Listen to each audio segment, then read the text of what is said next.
Muito bem, pessoal, estamos começando o Desperta ICL de hoje, quarta-feira, 17 de maio, 7 horas da manhã, horário de Brasília, estamos ao vivo, Pedro Falcão. Tá tudo bem com o senhor, Pedro Falcão, que é ator, você sabe, né? Ontem fez a peça do Shakespeare, né, Pedro Falcão? Foi tudo bem? Sonho de uma noite de verão. Aliás, eu queria começar o programa hoje cantando uma música, mas eu não sei se será o Guilherme Bessa, será que o YouTube vai derrubar a gente se eu cantar uma música aqui? Né, em homenagem ao Deltan Dallagnol, que foi cassado. Deltan Dallagnol foi cassado ontem por unanimidade no Tribunal Superior Eleitoral. Vamos, claro, falar sobre isso. A gente vai dar, antes de mais nada, né, o Pedro Falcão, para vocês terem uma ideia aqui, cadê o negócio da cassação do Deltan? Aqui, ó, vamos lá. Vamos aqui para a gente saber o que é que vai ter aqui. Vamos esmiuçar o caso Deltan Dallagnol por unanimidade no TSE. Teve o registro da candidatura derrubado. A gente vai falar sobre isso, mas antes, claro, vamos dar um giro pelos principais jornais, pela imprensa do Brasil e do mundo, mas, quem tá chegando por aí, primeira coisa, deixa o like. Se você não assina os canais do ICL e do Eduardo Moreira, por favor, assine o canal, clique no sininho e principalmente aquilo que eu peço todas as manhãs, vou pedir novamente, pega o link do nosso programa e compartilha com as pessoas que você quer, que você ama, que você gostaria que estivessem mais informadas e ficassem mais espertas também, porque é isso que a gente faz aqui no Desperta ICL, lembrando que este programa vai ao ar toda segunda, terça, quarta, quinta e sexta-feira, 7 horas da manhã, e o que é que a gente faz aqui? A gente fica só lendo notícia? Não, se fosse para ler notícia, você podia pedir para, sei lá quem, né, para o Google Home, para a Alexa, sei lá eu para quem, né? A gente não vai ficar fazendo isso aqui, a gente vai dar um giro nas principais notícias do Brasil e do mundo, vai dar contexto, vai explicar, vai fazer leitura crítica da imprensa, que é isso que está faltando também, para a gente não ficar só mais informado, mas também ficar mais esperto, beleza? Então tá, a gente vai tratar hoje sobre a cassação do Deltan Dallagnol. Sim, é a grande notícia do dia, temos aí os motivos pelos quais ele foi cassado, vamos explicar a decisão, lembrando que foi uma cassação unânime no tribunal, né, no colegiado. Temos, inclusive, aí um vídeo muito curto da decisão lida pelo ministro Alexandre de Moraes, vamos mostrar daqui a pouquinho. Mas antes de mais nada, vamos lá dar um giro pelos jornais, pelos portais do Brasil, para a gente ver o que é que está acontecendo no geral neste país de meu Deus. Vamos lá então, o que traz o portal UOL hoje aqui, ó. Aliados de Bolsonaro temem que mensagens de Cid agravem desgaste, quebra de sigilo expôs dia a dia do gabinete presidencial, inclusive na campanha. Tratamos sobre isso ontem aqui. Aliás, o N1 e o N2, né, o ICL Notícias, primeira edição, que vai ao ar às 8 da manhã, logo depois do Desperta. E o N2 também, que vai ao ar às 6 horas da tarde, das 6 às 8, tratou muito disso aqui, como vimos na semana retrasada, o tenente-coronel Cid, que era o ajudante de ordens do Bolsonaro, o principal braço direito ali, né, um cara palaciano, né, um cara muito próximo do Bolsonaro, foi preso, o seu celular foi apreendido e dia a dia estamos vendo pulularem, existe esse verbo, né? Acho que existe, pulularem notícias, né, sobre a vida palaciana dos Bolsonaro. E aí temos ontem, por exemplo, o caso que destrinchamos aqui no Desperta, se você não viu, assista, você pode maratonar o Desperta também, né, como as pessoas fazem com séries, aqui no YouTube, tá tudo lá arquivadinho, bonitinho, sobre depósitos fracionados em dinheiro vivo, feitos na boca do caixa, minuto a minuto, sequenciais, para a conta de Michele Bolsonaro. Esses casos andarão, pessoas. Fiquem tranquilos, a coisa vai acontecer. Como dizia Einstein, o tempo é relativo e neste caso eu acho que ele passará relativamente mais rápido do que vocês imaginam, tá? Então o UOL está trazendo esse destaque hoje na sua manchete, né? Submanchetes aqui, Bolsonaro depôs ontem na Polícia Federal, né, sobre o caso lá da adulteração dos cartões de vacina, responsabilidade sobre a qual o Bolsonaro se exime, né? Disse a defesa do Bolsonaro está tentando jogar isso aí no colo do tenente-coronel Cid, mas fica muito esquisito porque o Bolsonaro e, inclusive, as pessoas que estavam ao redor do Bolsonaro, principalmente um dos seus principais seguranças que viajou com ele para Orlando, nos Estados Unidos no final do ano passado, já admitiu que usou, que tinha em seu nome um cartão de vacinação, confirmando que ele tinha tomado vacina de Covid, mas de fato ele disse que não tomou. Então, Bolsonaro e as pessoas que o cercam foram os principais beneficiados por essa fraude. Fica difícil do Bolsonaro conseguir contar uma história que seja muito diferente dessa, né? Então, o Bolsonaro disse à PF ontem que o Cid fraudou os dados de vacinação à sua revelia. Ou seja, o Cid foi lá, né, o ajudante de ordens, e cometeu essa fraude dos cartões de vacinação e o Bolsonaro diz que não sabia de nada. Tem um complicador importante em relação a isso, a gente falou sobre isso também no Desperta na semana passada.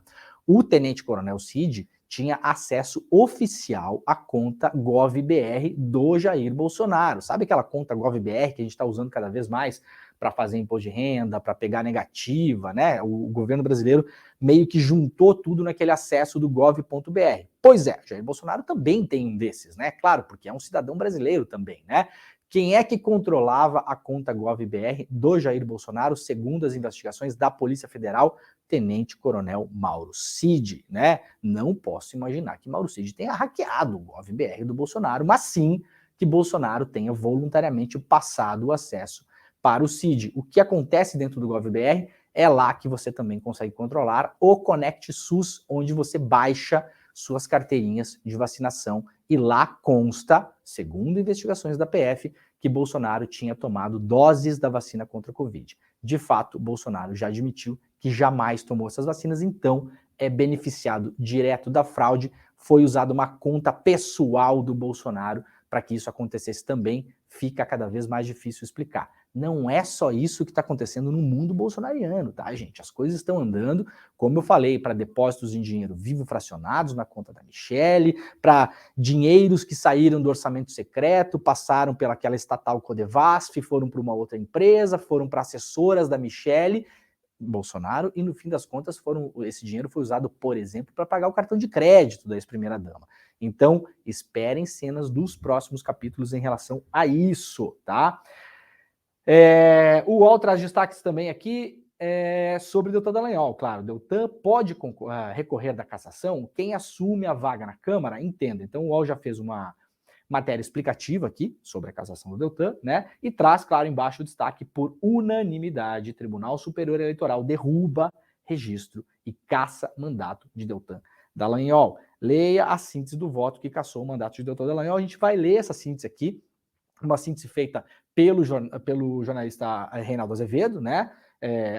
Para quem, aliás, mando um beijo, Reinaldo, tá? Faz um tempinho que a gente não fala, né? Pela correria dos dias. O Reinaldo fez uma síntese e eu vou colocar para vocês os pontos principais ali e mostrar como esses pontos principais têm relações com coisas que aconteceram no passado, em relação principalmente a Vaza Jato, né? A série de reportagens Vaza Jato que foi divulgada lá pelo Intercept e parceiros, tá? Outro destaque do UOL aqui: gasolina vai ficar mais barata, o que muda com a nova política de preços. Mudança da Petrobras mata a competição, diz ex-conselheiro da Dilma. Eu acho que isso aqui é balela, posso explicar também por que não mata a competição, tá? Corte de preço da gasolina, diesel e gás passa a valer hoje. Portanto, hoje, quem for abastecer o carro ou comprar gás, já deve notar nos postos. Se não aconteceu, vocês podem cobrar os donos dos postos, inclusive, porque já teve o repasse, os preços devem estar mais baratos. O que aconteceu na prática, tá? O Brasil, a Petrobras, abandonou o tal do PPI, que era os preços do combustível no Brasil definidos conforme os preços internacionais. Na prática, desde o governo Temer, portanto, há 6 anos, você, o Pedro Falcão não, porque o Pedro Falcão não tem carro, tá? Mas o Pedro Falcão também sofre com isso, porque os alimentos que chegam na casa dele são transportados por caminhões, então isso influencia na vida de todo mundo, né? Então todo mundo estava pagando no Brasil gasolina em dólar, mas eu não sei o salário de vocês, mas o meu não é em dólar, né, Pedro Falcão? Seu salário é em dólar, Pedro Falcão? Não é, né? Não é, né? Então, pois é, nosso salário não é em dólar, né? Mas a gente estava pagando gasolina na prática, desde o governo Temer, há 6 anos em dólar. Esse PPI, chamado PPI, foi para o espaço. A política nova de preços da Petrobras ainda não está bem clara. Vamos combinar também que não deu para entender muito bem exatamente o que é que vai acontecer lá, né? Mas, de todo modo, a Petrobras abandonou essa política de preços e vai criar agora uma nova política de preços para colocar o preço das refinarias para os postos de combustíveis e também do gás. Já passa a valer a partir de hoje, tá bom? Que mais temos aqui na capa do portal UOL? Denúncia aponta taxa de proteção para evitar investigação de suspeitos de corrupção. Isso aqui é uma reportagem exclusiva trazida lá no UOL pelo Jamil Chad, que dá conta da história do advogado Tacla Duran, né? Uma denúncia apresentada pelo Ministério Público Federal e que corre na Justiça do Rio de Janeiro aponta para indícios de um esquema no qual advogados e intermediários cobravam uma taxa de proteção para que suspeitos não fossem investigados e até mesmo a adoção de uma mesada. A informação faz parte de uma denúncia apresentada pelo Ministério Público Federal em 2020 e que apontava para a evasão de divisas, exploração de prestígio, tráfico de influência, organização criminosa e lavagem de dinheiro. Um dos denunciados é Antônio Augusto Lopes Figueiredo Basto. Basto é um advogado que ficou famoso durante a Lava Jato por ser um dos principais advogados que negociavam delação premiada com o Ministério Público Federal, tá? Então, o Basto é um dos denunciados nesse caso. Procurado, ele indicou que a questão está com o judiciário, no qual confiamos e falaremos somente em juízo. Figueiredo Basto é o advogado acusado por Tacla Duran, né, Rodrigo Tacla Duran, como parte do esquema que supostamente garantia a proteção para que certos nomes não fossem investigados pela Operação Lava Jato. Tacla foi advogado da Odebrecht, acusado pelo antigo grupo da Lava Jato de lavagem de dinheiro em 2016. Há 4 anos, em entrevista exclusiva concedida a esta coluna do Jamil Chad, portanto, lá no UOL, ele disse que saiu do Brasil em decorrência da Operação Lava Jato. Aspas do Tacla Duran. Paguei para não ser preso, acusou o Tacla Duran 4 anos atrás. Agora, finalmente, ele está sendo ouvido em juízo como testemunha, como sempre pediu para ser, e, segundo declarações, já apresentou provas para o juiz Eduardo Apio, da 13ª Vara em Curitiba. Essas provas foram encaminhadas para os fóruns de competência e também para a Lava Jato. Lembrando que Tacla Duran está sendo ouvido como testemunha, porque está no meio de uma acusação contra procuradores, contra Sérgio Moro, contra advogados, dizendo basicamente que existia uma indústria de delação pirata, ilegal, durante a Lava Jato, que era uma concertação ali, uma conversa com advogados e com procuradores, para que eventuais delatores tivessem sua vida facilitada. Facilitada como, Leandro? Facilitada do seguinte modo: você pagava uma grana para eles e na hora de fazer a delação oficialmente, essa delação era adoçada. Você poderia, por exemplo, ficar com bens, né? Teve delatores aí que se deram muito bem em relação a isso, inclusive, né? Teve delator que conseguiu manter bens de 10 milhões de reais, por exemplo, o caso do Dario Messer, chamado doleiro dos doleiros pela Lava Jato. Todo esse bojo de acusações está, por enquanto, na boca do Rodrigo Tacla Duran. Não vimos ainda as provas, portanto, vamos deixar bastante claro ainda. Isso, tá? As provas não saíram. É possível que Tacla Duran esteja falando a verdade, sim, como é possível o contrário também. Como bons jornalistas, vamos esperar as provas, né, o Pedro Falcão? Tacla Duran detalhou naquela ocasião da entrevista a suposta extorsão no valor de 5 milhões de dólares, que começou quando seu nome veio à tona na investigação. A apuração do MPF do janeiro de 2018 aponta a suposta existência de um esquema. Na denúncia, os colaboradores Cláudio Fernando Barbosa de Souza e Vinícius Claret afirmam que a organização criminosa de doleiros liderada por Dario Messer, que acabei de citar aqui, né, que teria sido um dos doleiros beneficiados com essas delações adoçadas aí, né?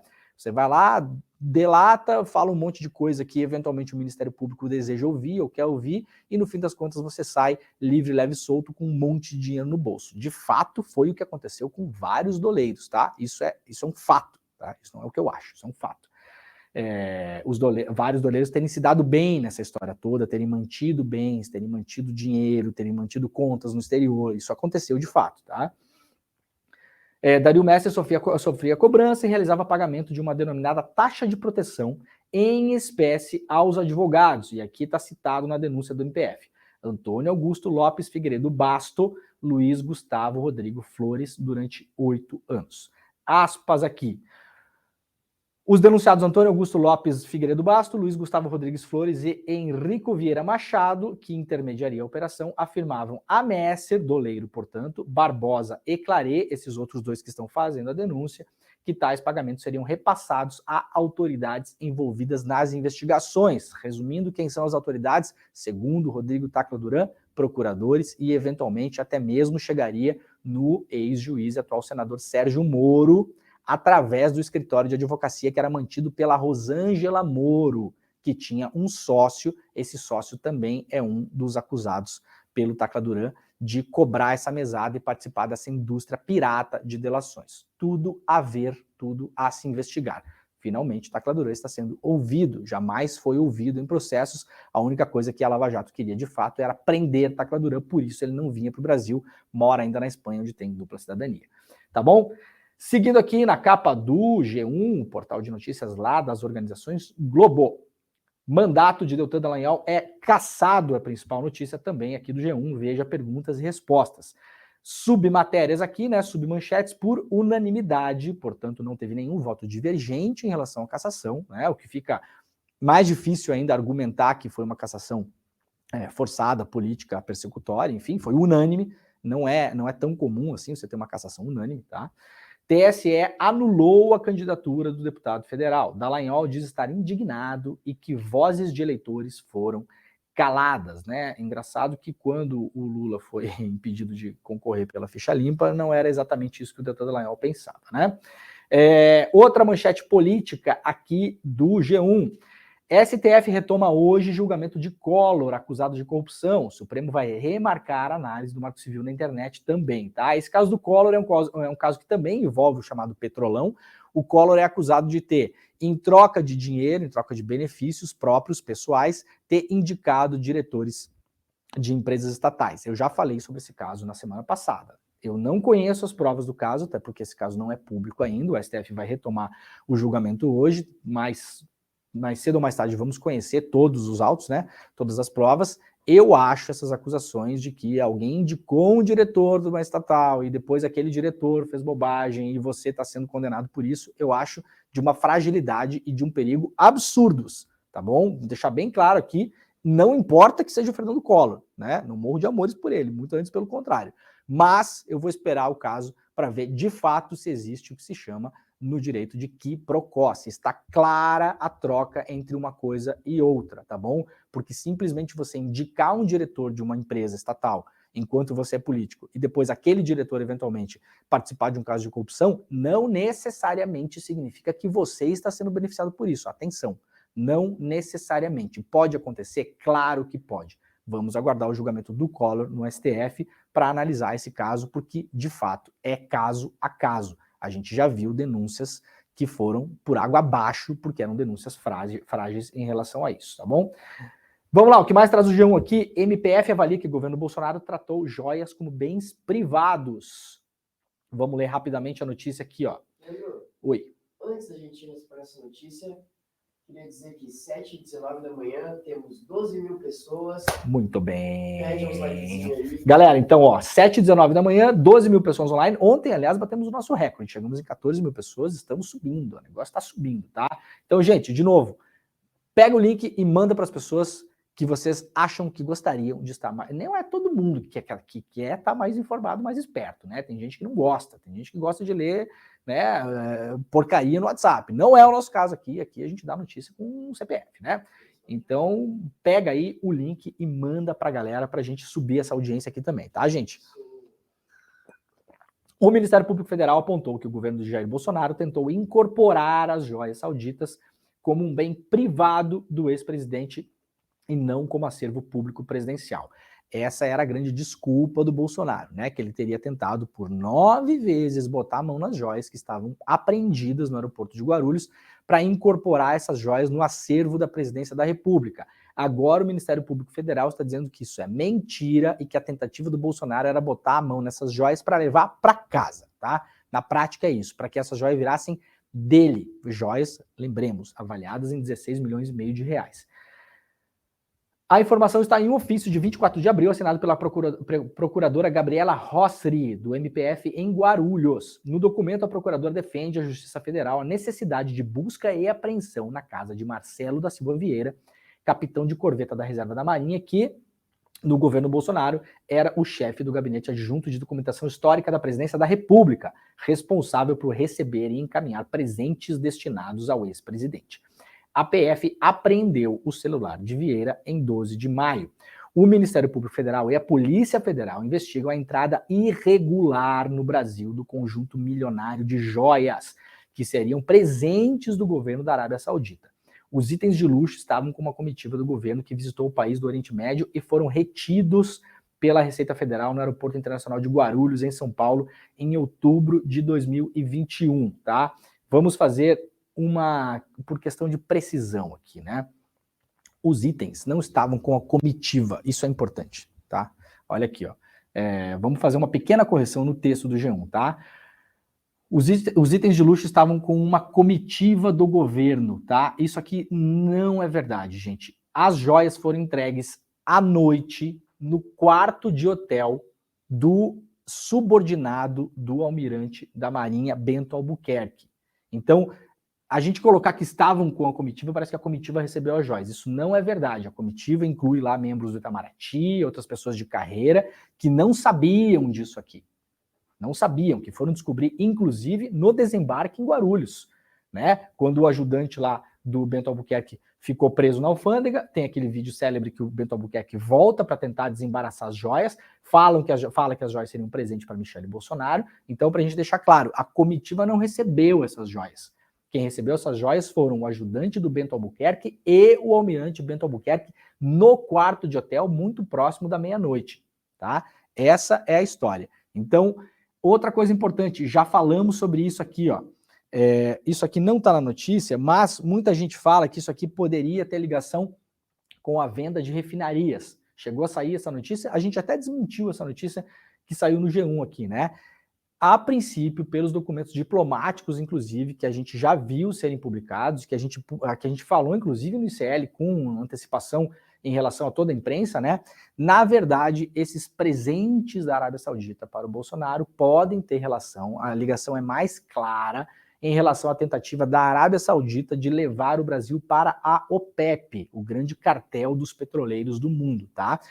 A Arábia Saudita queria muito que o Brasil ingressasse na OPEP. Vamos lembrar que durante a pandemia o preço do barril do petróleo foi lá embaixo e a Arábia Saudita queria fortalecer a OPEP para poder manipular esses preços. E para isso, suspeita-se que tenha adoçado a boca da família Bolsonaro com essas joias para que o Bolsonaro trouxesse esse caso para o Brasil e convencesse os seus ministros, convencesse o governo a entrar na OPEP, coisa que não foi adiante porque, obviamente, depois disso, algumas pessoas de bom senso no governo brasileiro, no governo Bolsonaro, que existiam, né?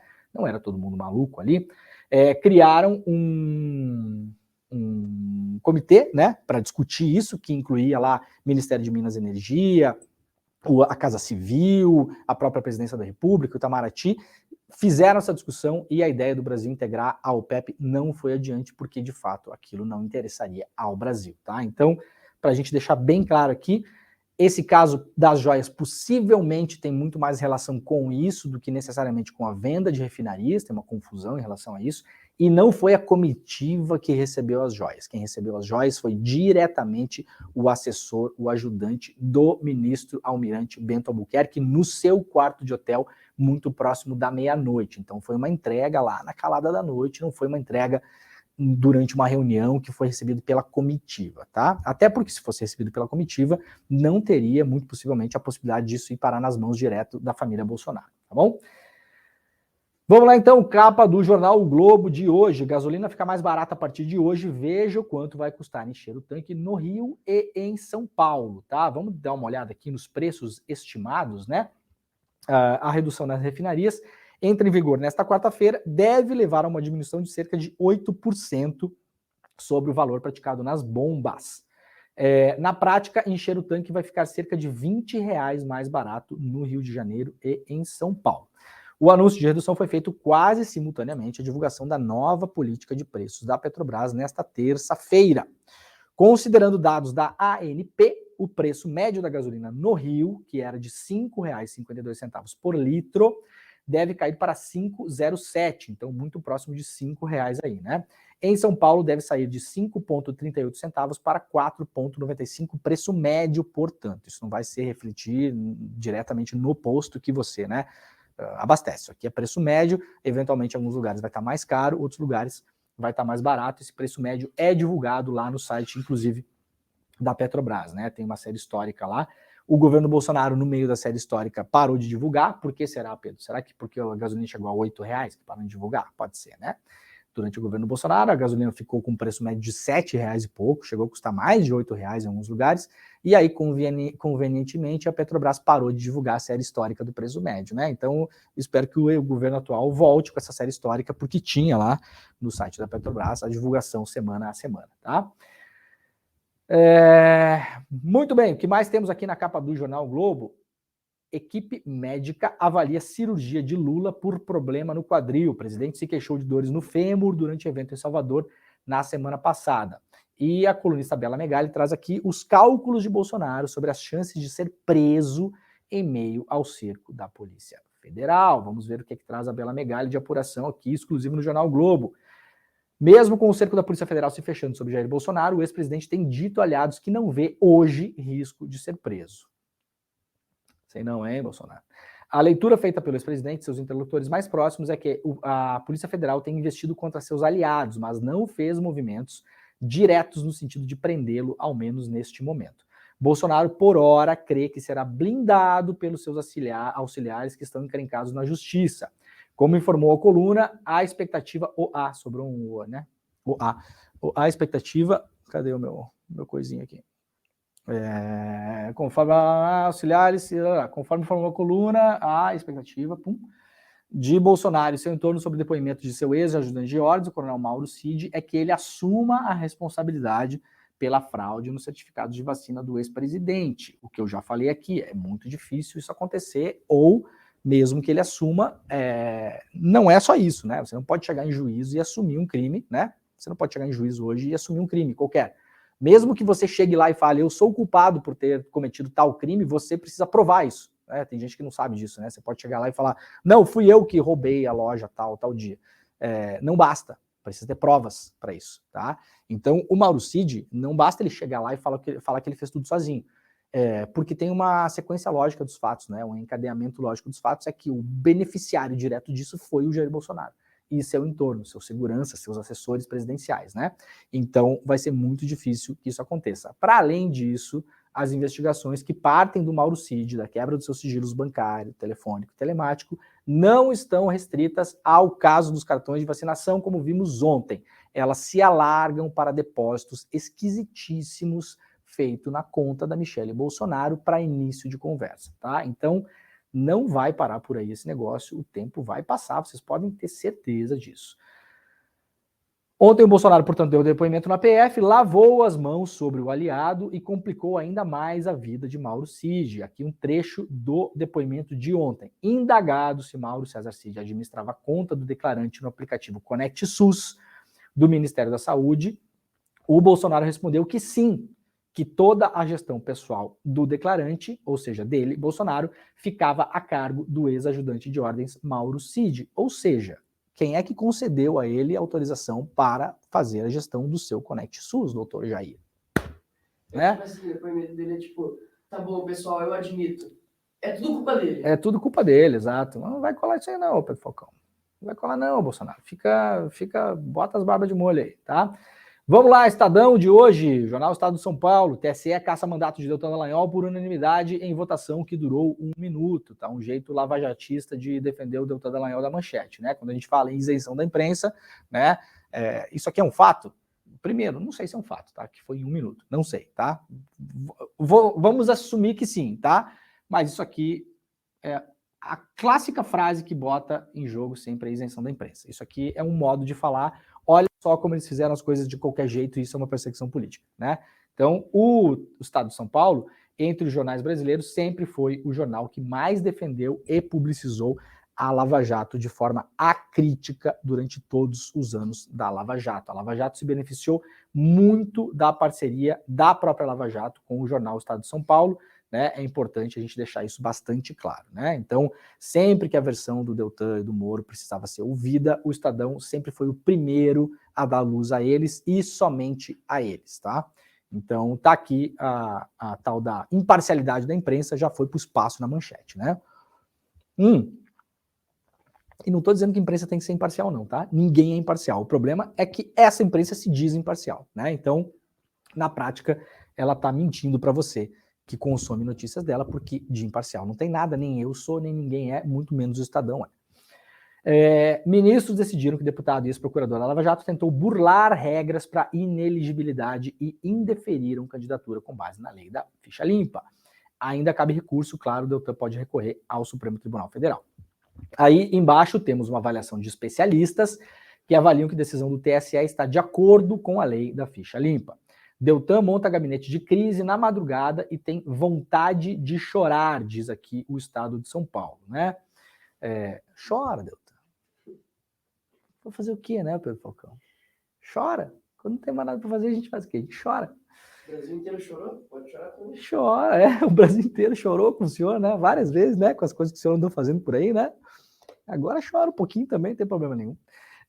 Vingança sem precedentes em curso no Brasil. Reage ex-promotor Deltan Dallagnol após ter o mandato cassado.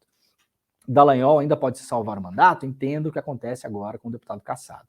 Pode, mas vai ser muito difícil, tá, gente? Ele vai ter que recorrer ao STF e com uma decisão unânime do TSE fica muito difícil, né? Apesar do fato, né, de que o Deltan tem amigos no STF, mais notadamente o juiz Luiz Fux, né? Vamos lembrar, durante a primeira semana, segunda semana da divulgação das conversas da Vaza Jato, eu fui no programa do Reinaldo Azevedo na época e divulgamos lá, eu e o Reinaldo em conjunto, né, o trecho célebre, que depois virou até camiseta, né? Aliás, eu nunca ganhei uma camiseta dessa, quem fez a camiseta podia me mandar, né?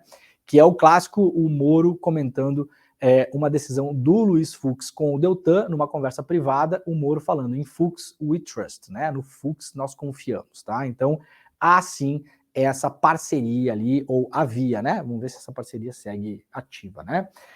Rosiana Kennedy, uma colunista do Estadão, tem um destaque na capa hoje aqui também. Aposta em Brasília é de que Sérgio Moro também terá mandato cassado. É a apuração que a colunista do Estadão traz aqui, né? Câmara já prepara despejo de Dallagnol, é uma outra manchete, e deputado se reúne com assessores e pede uma pizza. Essa aqui poderia ter passado em branco, né? Tudo bem. Não estamos interessados se o Dallagnol comeu pizza, né? Ou estamos? Não? Eu também não. Muito bem. Vamos lá, então, rapidamente para o Diário do Centro do Mundo. Também traz aqui, TSE caça o mandato de Deltan Dallagnol. O DCM, claro, tem várias submanchetes aqui em relação ao Deltan, né? A decisão do TSE que caçou Dallagnol não é definitiva, entenda. O que mais aqui? Dallagnol recorrerá ao STF à espera de um milagre. O que mais? Após cassação, o Deltan Dallagnol diz que vozes paranaenses foram caladas, né? Quem disse que ele representa as vozes paranaenses? Tem um monte de paranaenses que eu conheço que não gosta de você, ô Deltan. Né? Tem gente que está comemorando, inclusive. Paranaense. Políticos repercutem a cassação do mandato de Deltan Dallagnol. TSE caça mandato de lavajatista Deltan Dallagnol por fraude à lei. Então o DCM dedicando a sua capa quase inteiramente aqui, né? Revista Fórum também, né? Deltan Dallagnol tem mandato cassado por unanimidade no TSE. O que Moro disse sobre a cassação de Dallagnol que levou a internet ao delírio, né? O Moro defendeu lá o Deltan, né? Claro, né? Flávio Dino dedica trecho bíblico a Lula ao comentar a cassação de Deltan Dallagnol. Veja aqui a repercussão. Então, também aqui a Revista Fórum com bastante destaque para isso e destaque também, claro, para a nova política de preços da Petrobras e para o depoimento do Bolsonaro. Gente, ontem uma notícia importante também lá da Folha, que acabou não dando tempo de falar no programa aqui, eu sugiro que vocês deem uma olhada lá. Bolsonaro e ministro do TSE tiveram um encontro secreto antes de julgamento, mostram mensagens. Assessor cita nome de Carlos Horbach. Dias depois, Corte Eleitoral arquivou o caso dos disparos em massa pelo WhatsApp. A quebra de sigilo dos assessores do ex-presidente Jair Bolsonaro, portanto, Mauro Cid, um deles, que a gente estava falando antes aqui, né? Por isso que eu falei que não vai terminar esse caso no caso das vacinas, tá, gente? O olho nisso, porque vai rolar bastante coisa. É a segunda vez que o Leandro não faz login na Folha e fica aparecendo o banner da Folha para assinar a Folha. Mostra uma troca de mensagens em que é citado um encontro sigiloso no Palácio do Alvorada entre o então presidente Bolsonaro e o ministro do TSE, Carlos Horbach. De acordo com o diálogo, esse encontro teria ocorrido na manhã do dia 16 de outubro de 2021, um sábado. Não há registro na agenda oficial do presidente sobre essa reunião. Precisamos operacionalizar, buscar o ministro do TSE onde ele estiver, ai meu saquinho, onde ele estiver, e trazer ele aqui sem aparecer. Escreve na véspera do encontro Célio Faria, então chefe de gabinete pessoal do Bolsonaro, que se tornaria ministro da Secretaria de Governo em 2022. A mensagem foi enviada para quem? Para o Mauro Cid, que era o ajudante de ordens do Bolsonaro, né? Foi dali que extraíram essas mensagens agora. Mais cedo naquele dia, Célio Faria havia escrito a Cid para falar do encontro. O chefe, ou seja, Bolsonaro, precisa falar com uma pessoa neste final de semana, preciso saber o horário, e a pessoa pediu para um carro ir buscá-la. A pessoa essa, no caso, esse ministro do TSE, tá? Nas duas mensagens, Faria diz que a reunião ocorreria no Alvorada e escreve o nome do ministro Carlos Horbach. Esse caso aqui, gente, é escandaloso, porque tinha um caso no TSE em relação ao Bolsonaro, que poderia complicar o Bolsonaro em relação ao envio em massa de mensagens durante a eleição. Aí esse caso caiu, tá? Esse caso foi anulado na época, e agora descobre-se através do celular do Mauro Cid que o Bolsonaro teve um encontro secreto, fora da agenda, com um ministro do TSE, tá? Esse caso está também em investigação. Vamos lá então, vamos dar uma passada rápida nos jornais internacionais, depois a gente vai esmiuçar um pouco o caso do Deltan Dallagnol. O New York Times hoje tem uma capa basicamente dedicada à guerra da Ucrânia, mostrando que a Rússia, assim como a Ucrânia vem sofrendo nos últimos tempos por falta de munição e por um problema com as tropas, porque a guerra já está durando muito mais tempo do que o previsto, a Rússia também está enfrentando esses problemas agora, então a guerra, nesse momento, ela está meio perdida no espaço-tempo, porque esperava-se, até semana passada, que o Zelensky fosse fazer uma contraofensiva muito forte contra a Rússia. Mas o Zelensky está passeando lá pela Europa, conversando com chefes europeus, foi lá conversar com o Olaf Scholz na Alemanha, né? Recebeu lá ajuda militar, foram lá ver embarque de tanques, condecoraram soldados, e o próprio Zelensky falou, não faremos uma contraofensiva agora, porque basicamente estamos sem condição. A Ucrânia, para quem acompanha Desperta, sabe que a Ucrânia está sofrendo com falta de munição há um bom tempo, desde o ano passado. Ucrânia, que aliás tentou convencer o governo Bolsonaro e o governo Lula a enviar munição para a guerra. Ambos os governos, tanto o Bolsonaro quanto o Lula, se negaram a enviar munição, porque a ideia do Brasil é se colocar como mediador da paz. Não poderia, claro, alimentar a guerra de nenhum dos lados, tá? Então, o New York Times traz essa análise aqui. Claro que vamos fazer um adendo aqui. O New York Times, uma imprensa muito ligada ao que se chama de establishment ou deep state, ou seja lá como você quiser chamar, dos Estados Unidos, sempre vai ter uma visão meio anti-russa aqui, tá? Isso é bem natural. Sempre vai pender para dizer que a Rússia está mais enfraquecida ou que a Rússia é sempre a vila do mundo. Então, não estou entrando no mérito da guerra, estou dizendo que o viés do New York Times sempre é esse. Sempre tem uma russofobia meio implícita ou até às vezes explícita na cobertura do New York Times, tá? Raras vezes não é assim, tá bom? Então, é importante a gente saber quando a gente for ler o jornal para saber mais ou menos que apito toca, né? BBC News Brasil traz em destaque hoje Collor, empichado, inocentado e agora julgado na Lava Jato. STF deve julgar nesta quarta-feira, portanto hoje, o processo derivado da Operação Lava Jato, no qual o ex-presidente e ex-senador Fernando Collor de Mello é acusado de corrupção passiva. A defesa do Collor nega as irregularidades. Vamos ver o que mais a BBC News Brasil traz hoje aqui. Punição do Deltan Dallagnol, claro, destaque. A gasolina vai ficar mais barata? 5 perguntas sobre a mudança da política dos preços da Petrobras. Aos 98 anos, integrante da resistência francesa rompe silêncio sobre a execução de nazistas. Cavaram as próprias covas, uma entrevista feita aqui pela BBC Brasil. E uma outra notícia, como técnicas brasileiras de garimpo impulsionaram maior desastre ambiental da região na Colômbia, ou seja, o Brasil exportando desastre para os nossos amigos aqui da América Latina. Rapidamente, capa do jornal inglês The Guardian também traz um destaque bastante importante aqui sobre a Rússia. O The Guardian é um jornal bastante conhecido por cobrir guerras, né? Principalmente guerras em loco. Então, com muita frequência, quando a gente vai abrir a capa do The Guardian, a gente vai ver que o destaque principal do The Guardian é a guerra na Ucrânia, tá? Isso é uma relação histórica, jornalística do jornal com o tema conflitos armados pelo mundo. Não é só a guerra da Ucrânia que eles cobrem também, né? Tem geralmente jornalistas em várias guerras pelo mundo, tá? Então, o destaque hoje é a guerra da Ucrânia e também a viagem do Joe Biden para o summit do G7, que vai acontecer na Ásia, né? Tem um destaque importante aqui dentro do The Guardian, mostrando que um dos principais objetivos do Biden é tentar melhorar as relações com a China, que andaram meio abaladas aí durante a presidência do Trump, né? O Trump sempre sinofóbico, atacando os chineses, atacando a China, né? O vírus chinês, a Covid, a vacina, aquela coisa toda que a gente viu no Brasil com o Bolsonaro. O Bolsonaro, na verdade, era só o papagaio de pirata do Trump, né? Tava só repetindo aquelas coisas. Então, uma das intenções do Biden também é melhorar essas relações. Destaque do site independente francês Mediapart, Nicolas Sarkozy, né, o ex-presidente da França, foi condenado por corrupção em segunda instância. Essa manchete pode ser lida também em português lá no G1, para quem quiser acompanhar. Ex-presidente francês Sarkozy usará tornozeleira eletrônica após perder recurso em caso por corrupção.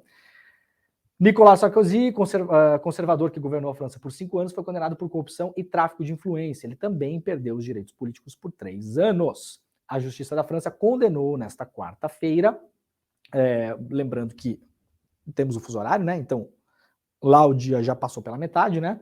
Então foi condenado hoje, de fato, lá, notícia fresca de hoje de manhã, o ex-presidente Nicolas Sarkozy a 3 anos de prisão por corrupção e tráfico de influência por um caso de favorecimento e a decisões judiciais revelado através de escutas telefônicas.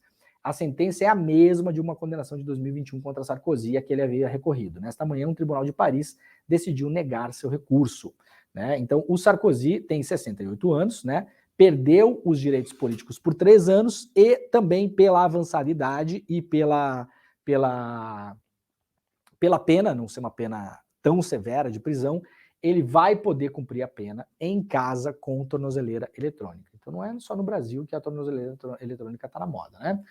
O The Washington Post traz um destaque bastante importante, né? Os Estados Unidos têm feito uma revisão em relação às leis sobre aborto, né? Principalmente vindo da Suprema Corte. Agora os estados podem tomar definições em relação a isso, definições que eventualmente não poderiam tomar antes, e as coisas estão piorando nesse sentido nos Estados Unidos, né? O Washington Post traz na sua principal manchete aqui que o estado da Carolina do Norte baniu um aborto passada 12 semanas de gestação, tá? Então, essa galera do pro-life, né? Do pró-vida, né? Você sabe, toda vez que alguém fala que é pró-vida, na verdade é o contrário, né? Isso vale para vários movimentos sociais, né? A pessoa do movimento social anticorrupção, você vai ver lá no fim, né? Aquela coisa, né? Os pró-vida também, na verdade, não é pró-vida coisa nenhuma, né? Então, nos Estados Unidos está mudando esse entendimento também, e hoje é o destaque do jornal The Washington Post, tá bom, gente? Vamos lá voltar para o caso do Deltan, então? Vamos explicar rapidamente aqui o que está acontecendo, tá? Primeiro, Deltan teve um mandato cassado, tá? Por unanimidade. Na verdade, não é o mandato cassado. Na prática, foi cassado o seu registro de candidatura, tá? Muda alguma coisa na prática? Não, mas é importante saber a diferença. Se esse caso fosse julgado, por exemplo, enquanto o Deltan estava concorrendo, ele sequer poderia ter concorrido. Então, ele não está sendo cassado agora por práticas que ele cometeu durante o mandato, tá? Ele não está sendo cassado pelas práticas que cometeu enquanto deputado federal. O que foi cassada dele foi a possibilidade de ele ter virado candidato, né? Foi feito só agora, mas de novo, se tivesse sido feito durante a campanha, ele teria o seu registro cassado e não poderia ter sido votado, não teria sido eleito, tá? Só para a gente deixar bem claro aqui para as pessoas entenderem exatamente o que está acontecendo. Vamos colocar aí, o Peter Falcon, o vídeo do Xandão. Vamos lá.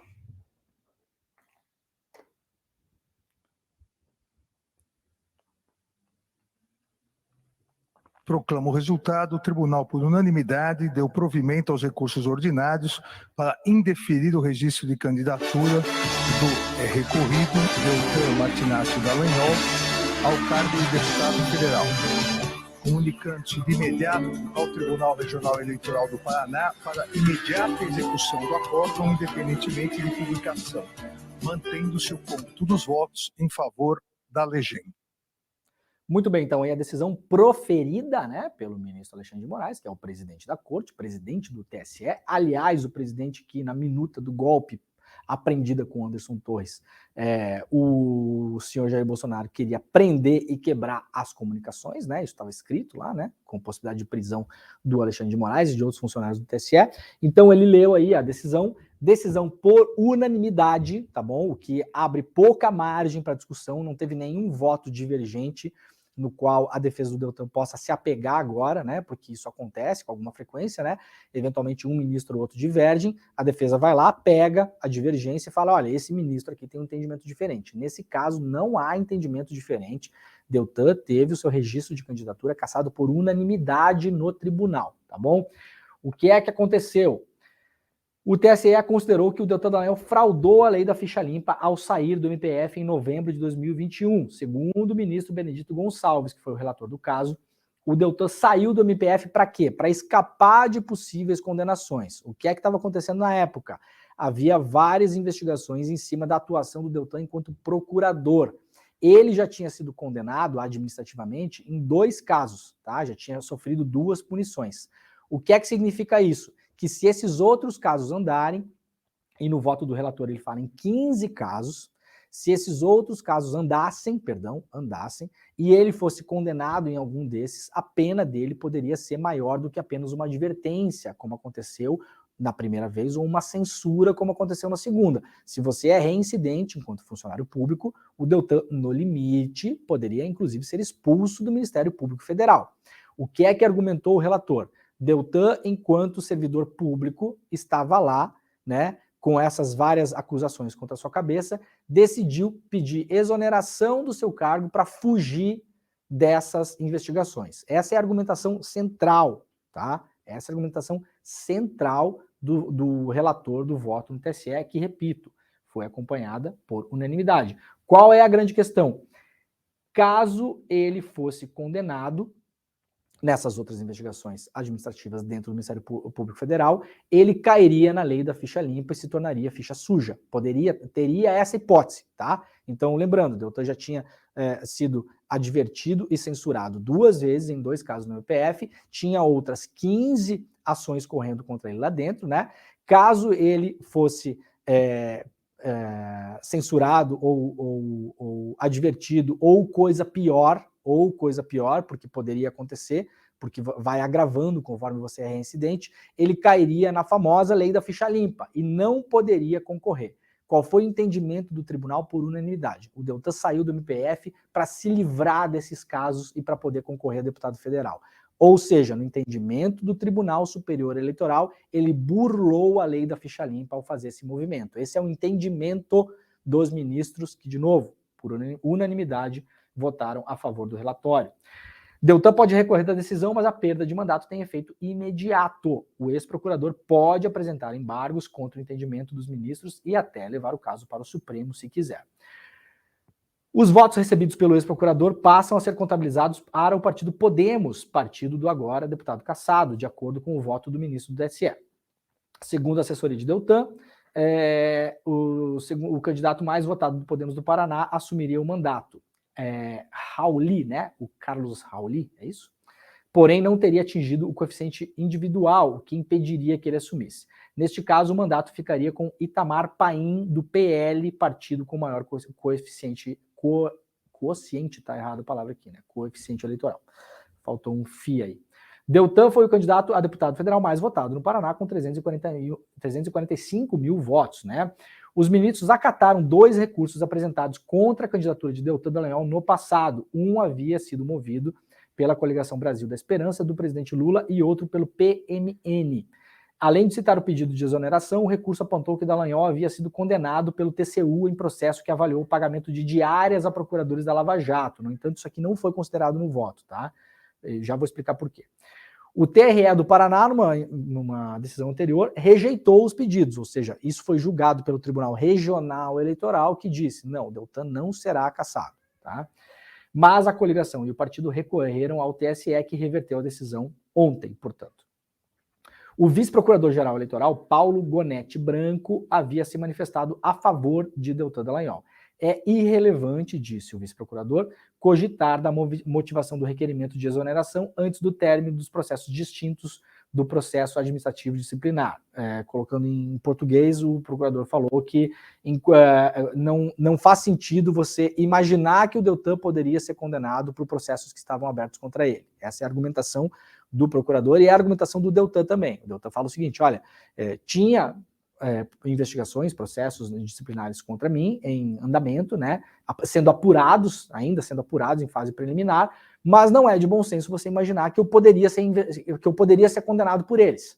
Não foi o entendimento da corte. O entendimento da corte foi, você já foi condenado em 2 outras questões, administrativamente, internamente, e numa terceira você poderia cair na lei da ficha suja. Então você saiu do seu cargo para escapar dessas eventuais condenações. Esse é o entendimento do tribunal, tá bom?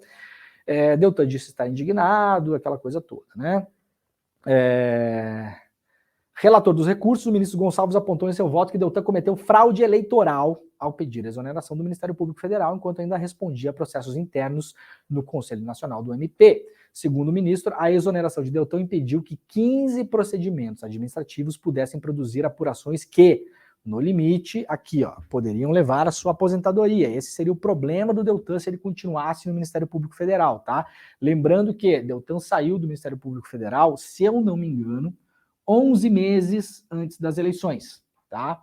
A lei diz que ele teria que sair no mínimo 6 meses antes. Então, o que entenderam os ministros? Que, ao invés de esperar até o limite para se incompatibilizar com o Ministério Público e virar candidato, o Deltan saiu quase um ano antes, justamente porque estava vendo que poderia ser condenado e assim cairia na lei da ficha suja. Para os ministros, isso aqui foi uma tentativa de burlar a lei eleitoral. Então, são 15 procedimentos que poderiam levar Deltan à aposentadoria compulsória, por exemplo, ou à perda de cargo. Benedito lembrou que Deltan, no passado, já havia sido condenado às penas de advertência, como eu falei aqui, e censura, tá? Que são punições mais brandas em comparação às demais. Então, como membro do Ministério Público, ele tem uma condenação, a primeira condenação dele é uma advertência, tá? Uma chamada de atenção. Essa aqui foi a primeira. A segunda é uma censura, tá? Tá aqui, a segunda. A terceira, quarta, quinta ou sexta, ou as que viessem, poderiam ser, para além da advertência e além da censura, aposentadoria compulsória ou perda do cargo. E isso tornaria o Deltan ficha suja. Essa é a argumentação do tribunal, tá bom, gente? Tá explicado, né? Então, vamos lá. Aqui, ó, coisas importantes. O Reinaldo Azevedo escreveu um artigo para esmiuçar o caso, tá? Sugiro que vocês leiam o artigo, é um artigo extenso, ele esmiuça a decisão, esmiuça o voto do relator, mas tem uma coisa importante aqui, que é legal a gente saber. Aqui, ó. Alguns procedimentos que o Deltan, que o Deltan era alvo, alguns desses 15, tá? Que poderiam condenar o Deltan à perda de mandato ou aposentadoria compulsória, por exemplo, envolvem coisas como, tá? 3 apurações de compartilhamento indevido de dados sigilosos decorrentes de sua função, inclusive com agências de investigação estrangeiras. Que caso é esse? Esse caso é o caso em que, ilegalmente, a Lava Jato compartilhou informações com agentes do FBI. Isso está plenamente documentado em uma reportagem publicada pela Agência Pública e pelo Intercept Brasil durante a Vaza Jato, a visita de agentes do FBI aqui. Deltan Dallagnol é alertado por um colega procurador seu, tá? Chamado Vladimir Aras. Vladimir Aras fala: Deltan, nós precisamos passar pelos canais formais de cooperação internacional. O Deltan se nega a fazer isso, os agentes do FBI vão embora com um monte de informações sobre a Petrobras, e isso ajuda a Petrobras a ter que pagar uma multa bilionária nos Estados Unidos. Então, um dos casos que o Deltan poderia ser condenado é esse compartilhamento indevido de dados sigilosos, inclusive com agências de investigação estrangeiras. Outro caso, né? Improbidade administrativa e lesão aos cofres públicos naquela tentativa de criar uma fundação com recursos oriundos da multa paga pela Petrobras, a tal da fundação, aquela que receberia alguns bilhões de reais, né? Esse caso aqui, essa fundação também foi derrubada depois por decisão judicial. Esse caso aqui é um caso muito mais controverso. Esse caso de compartilhamento de informação com o FBI não tem controvérsia nenhuma, tá, gente? Zero. Eu tenho certeza que se isso aqui fosse julgado e não tivesse parceria e apadrinhamento dentro do CNMP, o Deltan seria condenado. Porque isso aqui tem provas cabais de que aconteceu. Tem as datas de viagem dos agentes, tem o nome dos agentes, tem a data de encontro com os membros do Ministério Público, tem a conversa do procurador Vladimir Aras falando para o Deltan: não faça isso. Esse não é o canal oficial. Esse caso aqui é absolutamente impossível do Deltan não ter sido condenado, a não ser que, tá? E aí vou deixar em aberto. Esse caso da fundação é um caso mais difícil, né? Não sei se teria condenação ou não. E aqui também tem reclamações disciplinares por não se comportar de acordo com a exigência do cargo, inclusive no que diz respeito à relação com o Supremo. Isso aqui são 2 casos, tá? que o Deltan uma vez falou que o Supremo Tribunal Federal compactuava com a corrupção e citou 3 ministros em especial, o Gilmar Mendes, quem mais que foi? O Gilmar Mendes, o Toffoli e mais algum ministro, eu não lembro. 3 ministros, o Deltan citou isso numa entrevista a uma rádio, tá? Então isso aqui tem a ver com o comportamento em relação à liturgia do próprio cargo.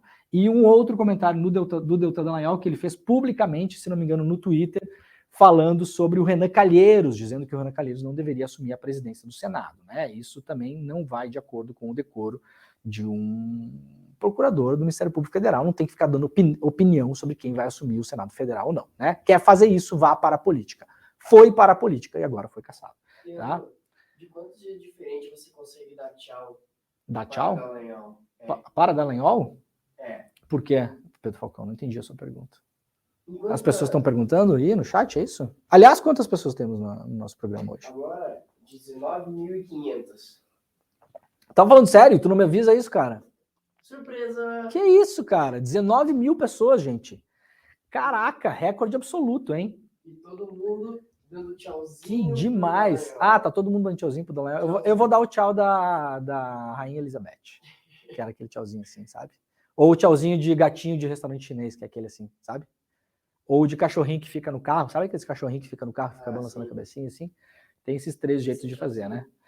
Bom, ó, esse é um dos casos aqui, é um caso clássico, tá? Matéria publicada em 1º de julho de 2020, o FBI e a Lava Jato, diálogos vazados mostram proximidade entre PF, procuradores e o FBI, no caso da Lava Jato, incluindo total conhecimento das investigações sobre a Odebrecht, reportagem assinada aqui pela Natália Viana, pelo Rafael Neves, Agência Pública e Intercept Brasil, né? Isso aqui foi publicado e tem provas cabais, aqui tem foto, olha aqui tem foto dos caras visitando o Brasil, tem documento mostrando que os caras vieram para cá, tem um monte de provas aqui. Eu tenho certeza que caso não tivesse nenhuma coisa esquisita no julgamento, o Deltan seria condenado por isso aqui, porque isso aqui foi flagrantemente ilegal. Lembrando que os agentes do FBI podem fazer isso fora dos Estados Unidos. Eles são autorizados. Nós não somos. Essa é a grande diferença.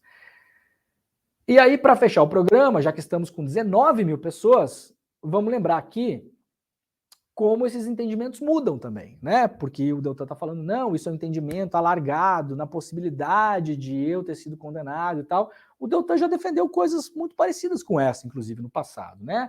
Olha aqui, uma notícia de 11 anos atrás, para o ministro Toffoli, candidato só pode ser alcançado pela ficha limpa após trânsito e julgado, ou seja, após ter recorrido, inclusive, ao STF. Caso não poderia ser ficha suja e poderia concorrer. Esse entendimento, no entanto, foi mudado pelo tribunal. A aplicação da lei da ficha limpa não exige condenação criminal definitiva. Então, são entendimentos diferentes da lei. Os tribunais fazem isso com bastante frequência, inclusive mais do que o desejado, né? Aí o TSE, aqui, ó, TSE indefere pedido de registro de candidatura de Lula à presidência da República. Então, se fosse num passado remoto, o Lula poderia ter concorrido em 2018. Depois o tribunal mudou o entendimento e o Lula não pôde concorrer em 2018, abriu mão da chapa em nome do Fernando Haddad. Tá? Então, para deixar bastante claro aqui, o outro caso, deixa eu puxar aqui, ó, esse é o outro caso que o Deltan poderia ser condenado lá no CNMP. Título da matéria: quanto mais gastarmos agora, melhor. Matéria assinada pelo Vinícius Konchinski, 30 de março de 2021. O Ministério Público Federal pagou ao procurador Diogo Castor de Matos pelo menos R$373 mil em diárias para ele trabalhar para a Lava Jato na própria cidade onde morava. Ou seja, o procurador morava em Curitiba, mas dizia que morava em outro lugar para receber diárias de viagem. Estamos falando de R$373 mil. O Deltan também tem uma condenação que, por enquanto, está suspensa, portanto, não foi considerada na sua cassação ontem, está suspensa no TCU, tá? Em relação a ter eventualmente embolsado ou feito má gestão das diárias da Lava Jato. Tá bom, gente? Então, ó, programaço hoje, né, Pedro Falcão? 20 mil pessoas. O que eu faço, Pedro Falcão? Não tem nem champanhe aqui pra gente estourar. Ô, Rafael Donatello, manda uma champanhe pra gente, meu cara. Que é isso. Gente, obrigado demais. Espetacular, programaço. Estaremos de volta amanhã, né? Portanto, quinta-feira, 17 de maio, às 7 horas da manhã. Lembrando que a gente vai ao ar todos os dias, das 7 às 8 da manhã, de segunda a sexta-feira. Este programa é o Desperta ICL. Agora vocês façam o favor de pegar o link na caixa de comentários e rumar para o ICL Notícias, primeira edição. Muito obrigado a todo mundo. Nos vemos amanhã. E o que a gente faz? Dá tchauzinho pro Deltan, igual o gatinho chinês, né? Tchau, Tchau. querido.